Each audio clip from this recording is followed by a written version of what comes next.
इसके लिए आपको हर प्रकार के क्वेश्चन पढ़ने पड़ेंगे और इस वीडियो में मैं 3 लॉन्ग आंसर टाइप क्वेश्चन लेकर आया हूँ, 3 लॉन्ग आंसर, जिससे कि आपके 18 मार्क्स पक्के हो जाएंगे। देखो यह जो पहला क्वेश्चन है कितनी बार आपके पेपर में आया हुआ है, एनसीईआरटी का क्वेश्चन है।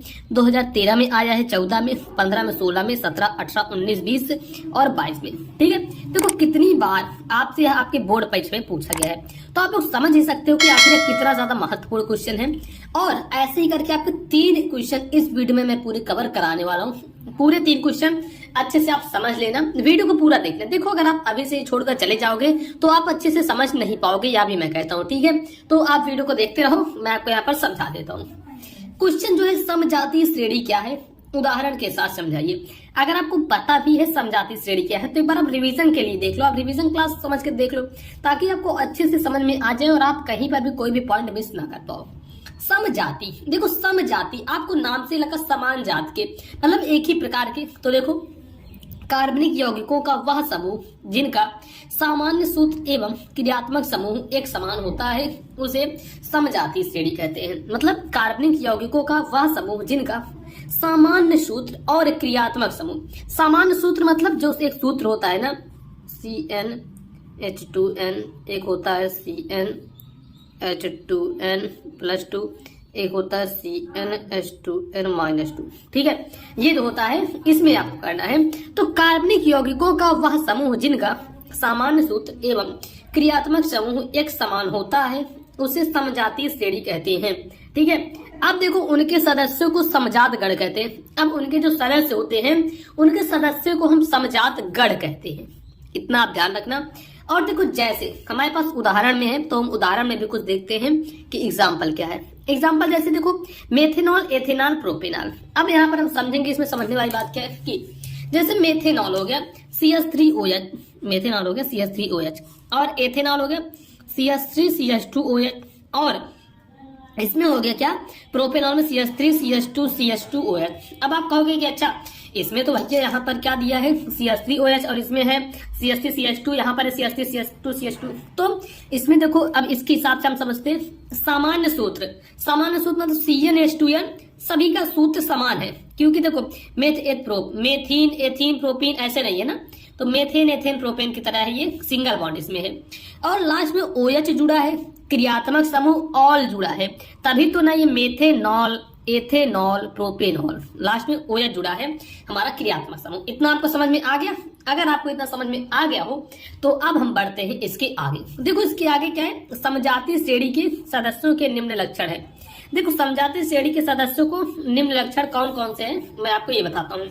तो पहला ए वाला है, सभी सदस्यों को एक सामान्य सूत्र द्वारा प्रदर्शित कर सकते हैं। जो समजातीय श्रेणी के सदस्य होते हैं उनको एक सामान्य सूत्र द्वारा हम प्रदर्शित कर सकते हैं। एक सामान्य सूत्र मतलब मान लो यही सामान्य सूत्र है तो इसी के द्वारा हम इनको प्रदर्शित कर सकते हैं। और देखो सेकंड वाला, सभी सदस्यों का एक ही क्रियात्मक समूह होता है। जो सभी सदस्य होते हैं उनका केवल और केवल एक ही क्रियात्मक समूह होता है। ठीक है, उसके बाद देखो सी वाला है, प्रत्येक क्रमागत सदस्य के अणुसूत्र में CH2 का अंतर होता है। प्रत्येक क्रमागत सदस्य के अणुसूत्र में क्या होता है, CH2 का अंतर होता है। जैसे आपने देखा ऐसे रहेगा अंतर, CH2 का अंतर रहेगा, फिर आएगा CH2 का, फिर बीच में CH2 का। ठीक है, यही आपका अंतर रहेगा। उसके बाद देखते हैं प्रत्येक क्रमागत सदस्य, यही हो गया। डी वाला है, प्रत्येक क्रमागत सदस्य के अणुभार में 14 म्यू का अंतर होता है। तो इसको तो अभी मैं आपको यहाँ पर नहीं समझा सकता, बट आप इतना जान लो कि प्रत्येक क्रमागत सदस्य के अणुभार में 14 म्यू का अंतर होता है। उसके बाद ई वाला है, किसी एक सदस्य के गुणधर्म के आधार पर सभी सदस्यों का सामान्य गुणधर्म ज्ञात कर सकते हैं। ठीक है, इतना आप लोग कर सकते हो। किसी एक सदस्य के गुणधर्म अगर आपको पता लग गए तो शेष जो और सदस्य हैं उनके आप गुणधर्म आप ज्ञात कर सकते हो। तो देखो 6 नंबर के लिए आपके बोर्ड परीक्षा में क्वेश्चन पूछेगा, आपको पूरा का पूरा ऐसे ही छाप देना है, ऐसे ही आपको छाप कर चले आना है। बोर्ड में एग्जामिनर भी आपके नंबर छाप देगा, 6 नंबर आप एकदम कटोरी में समझ लो, थाली में लेकर आप उसको पा जाओगे। अब बढ़ते हैं आगे। देखो हमारे पास जो नेक्स्ट क्वेश्चन है वह है संतृप्त और असंतृप्त हाइड्रोकार्बन। और यार देखो पेपर में आपसे कितनी बार पूछा है, तो 2013 में, 15 में, 18 में, 19 में, 20 में, 22 में, इतनी बार आपसे आपके बोर्ड परीक्षा में पूछा गया है। तो देखो संतृप्त और असंतृप्त हाइड्रोकार्बन, पहला है संतृप्त हाइड्रोकार्बन, तो वह हाइड्रोकार्बन जिनके अणुसूत्र नहीं यार ये गलत, इसको मैं हटा ही देता हूं तो सही रहेगा। संतृप्त हाइड्रोकार्बन मतलब वे हाइड्रोकार्बन जिनके अणुओं में उपस्थित कार्बन परमाणुओं में से प्रत्येक की चारों संयोजकताएं एकल बंध मतलब सिंगल बॉन्ड द्वारा संतुष्ट होती हैं, संतृप्त हाइड्रोकार्बन कहलाते हैं। मतलब ऐसे हाइड्रोकार्बन जिनके अणुओं में उपस्थित कार्बन परमाणुओं में से प्रत्येक की चारों संयोजकताएं एकल बंध द्वारा होती हैं, उसे हम क्या कहते हैं, सिंगल बॉन्ड द्वारा होती है, वह संतृप्त हाइड्रोकार्बन होता है। जैसे देखो हम एग्जांपल के रूप में यहाँ पर देखते हैं, ये जो दिया है मेथेन में देखो यहाँ सिंगल बॉन्ड है, सी के साथ सिंगल बॉन्ड जुड़ा है, कोई डबल बॉन्ड तो जुड़ा नहीं है, सिर्फ सिंगल बॉन्ड है।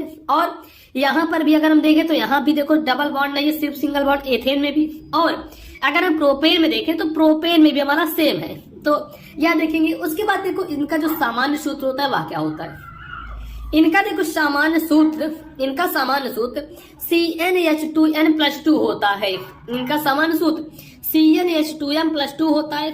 और आगे बढ़ते हैं, देखो हमारा आगे है नोट, अब इसको नोट करते हैं। इस श्रेणी के यौगिकों को एल्केन अथवा पैराफिन भी कहते हैं। जो संतृप्त हाइड्रोकार्बन होते हैं इनमें देखो क्या होता है कि यह जो आपका सामान्य सूत्र होगा CnH2n+2, तो ये जो श्रेणी है, इस श्रेणी के जितने भी यौगिक होते हैं इनको देखो, इस श्रेणी के यौगिकों को एल्केन अथवा पैराफिन भी कहते हैं। ठीक है, उसके बाद ये कम क्रियाशील होते हैं परंतु प्रतिस्थापित यौगिक बनाते हैं। ये क्या होते हैं, कम क्रियाशील होते हैं बट प्रतिस्थापित यौगिक बनाते हैं। इतना आप लोग ध्यान रखोगे। चलो भाई अब हम आगे बढ़ जाते हैं, आगे देखते हैं हमारा क्या है, आगे देखते हैं। ठीक है, अब देखते हैं हम असंतृप्त हाइड्रोकार्बन। देखो वो क्या होता है, जिस हाइड्रोकार्बन में कम से कम एक कार्बन द्विबंध या कम से कम 3 कार्बन त्रिबंध पाया जाता है उसे असंतृप्त कहते हैं। छोड़िए मैं बताता हूँ आपको। देखो जिस कार्बन में सिंगल रहता है यह संतृप्त हो गया, और जिस कार्बन के बीच डबल बॉन्ड या फिर जिस कार्बन के बीच ट्रिपल बॉन्ड पाया जाता है यह असंतृप्त होगा। बस इतना समझो। जो संतृप्त होगा उसमें केवल सिंगल बॉन्ड रहेगा, कार्बन और कार्बन को मिलाने वाले के बीच सिंगल बॉन्ड रहेगा। वहीं पर जो असंतृप्त होगा उसमें डबल और ट्रिपल बॉन्ड होगा। इसको आप लोग ध्यान रखना 100%। ठीक है, अब देखो आगे बढ़ते हैं, इसका एग्जाम्पल देखते हैं।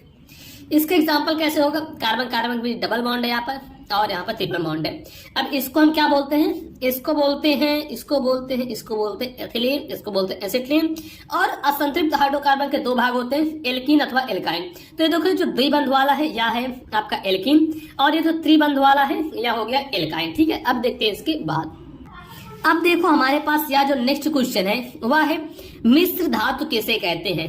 मिश्र धातु किसे कहते हैं, कॉपर की 2 प्रमुख मिश्र धातुओं के नाम, संगठन व उपयोग लिखिए। देखो आपसे पूछा कि आखिर मिश्र धातु जो होती है, मिक्सचर मेटल, ठीक, मिश्र धातु हम किसे कहते हैं, और कॉपर की 2 प्रमुख मिश्र धातुओं के नाम, संगठन व उपयोग दीजिए। देखो इसका उत्तर क्या होगा, जब 2 या 2 से अधिक धातुओं को एक निश्चित अनुपात में मिलाकर पिघलाया जाता है। मान लो 2 धातुएं हैं, जब उनको एक निश्चित अनुपात में, कोई अनिश्चित अनुपात नहीं, जैसे 1:1, मतलब अगर इतना आप 1 किलो लेंगे सोडियम या फिर 1 किलो कॉपर लेंगे, कुछ भी मान लो 1 किलो दूसरा सामान लेंगे, तो मतलब दोनों का अनुपात जो है निश्चित रहना चाहिए। तो यह हो गया, जब इनमें मिलाकर पिघलाया जाता है तो ये धातुएं परस्पर मिल जाती हैं और एक समान मिश्रण बनाती है। ऐसे मिश्रण को मिश्र धातु कहते हैं। ऐसे मिश्रण को क्या कहते हैं, मिश्र धातु कहते हैं। तो देखो अब यहाँ पर क्या है, इधर हमने लिखा है मिश्र धातु, इधर लिखा है हमने संगठन, इधर लिखा है उपयोग। तो देखो जो मिश्र धातु है, जैसे पीतल, तो पीतल का देखो जो मिश्र धातु है एक, और पीतल में क्या क्या मिला रहता है, Cu, मतलब पीतल में कॉपर रहता है 70%, Zn मतलब जिंक रहता है 30%। वहीं पर जो इसका उपयोग है, तार, मशीनों के पुर्जे और बर्तन बनाने में। उसके बाद देखो सेकंड है जर्मन सिल्वर।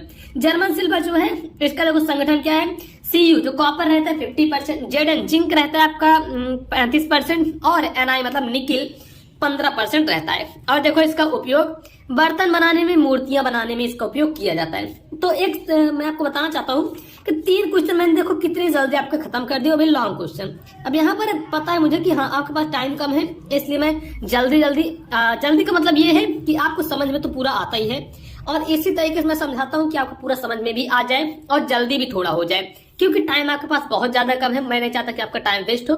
और हाँ, क्लास 10 की हर सब्जेक्ट मतलब जैसे साइंस हो गया तो chapter by chapter, first, second, third, fourth, एक वीडियो में मैं कराते चल रहा हूँ, वो भी एक दिन के अंदर पूरा।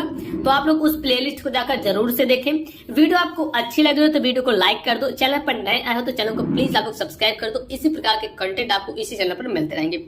ठीक है दोस्तों, आज की वीडियो में इतना ही। अब मिलेंगे हम आपसे और किसी नेक्स्ट वीडियो में।